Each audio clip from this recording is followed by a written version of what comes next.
어렵게 이룬 내 집 마련. 하지만 집만 구입했다고 끝이 아니랍니다.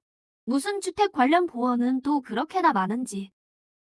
오늘은 다양한 주택보험 중 아파트 주택화재보험이 무엇인지, 종류와 어떤 혜택들이 있는지 알아보도록 할게요. 보통 화재보험 하면 화재로 인해 피해가 발생했을 때 경제적인 불이익은 물론 이웃이나 주변에 가한 피해까지 보상을 받을 수 있는 보험을 말합니다. 화재가 나면 내 집만 태우고 손해보는 것이 아니라 책임을 물어 벌금까지 물 수 있다는 사실 알고 계실까요? 집에 화재가 발생하면 임차인에게 선량한 관리자의 주의 의무가 적용됩니다.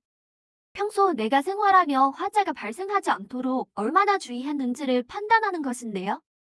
부주의 등으로 인한 실수로 일어나는 화재들이 대부분이죠.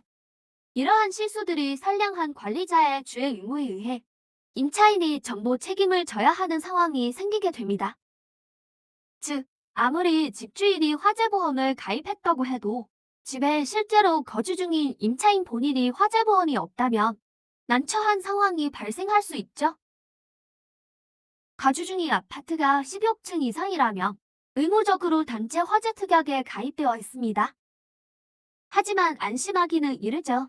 단체 특약은 배상 한도가 50%에 미치지 못하는 경우가 많다고 합니다. 게다가 건물 전체가 아닌 개인의 화재에 의한 보상은 쉽지 않다고 해요. 쉽게 말해서 이 단체 특약 화재보험의 경우 내 집에서 나의 물건 현상으로 인해 발생한 화재는 보상받기 어렵고 오로지 내가 직접 가입한 아파트 주택화재보험 등으로 보상받을 수 있다고 해요. 각 보험사와 시기에 따라 조금씩 차이가 있을 수 있기 때문에 큰 틀로 설명드릴게요. 첫 번째, 실손형입니다. 실비보험 익숙하시죠? 실손형은 문자 그대로 실제 발생한 피해 금액을 손해보는 금액이 거의 없이 보상받을 수 있는 보험을 말합니다. 만약 환급형으로 가입한 상태라면 보험료로 지불한 금액의 약 90%를 환급받을 수 있는 상품도 있다고 합니다. 두 번째는 비례보상형입니다. 화재로 인해 손해가 난 금액에서 일정 비율을 보상받는 방식입니다. 자동차 보험과 비슷하여 익숙하실 것 같은데요.